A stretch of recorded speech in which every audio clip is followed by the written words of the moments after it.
नमस्कार मंडळी, आज संडे तर संडे स्पेशल काय करायचं.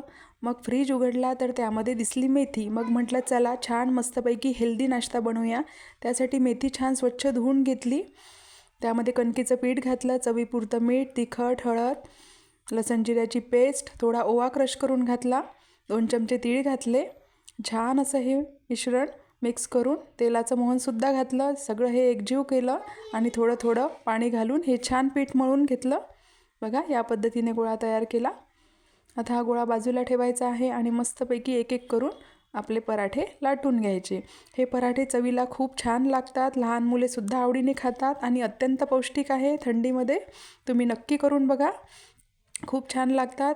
आवडत्या चटणीबरोबर किंवा टोमॅटो चटणीबरोबर तुम्ही सर्व करू शकता. बघा दोन्ही साईडने छान तेल लावून खरपूस भाजून घ्यायचा.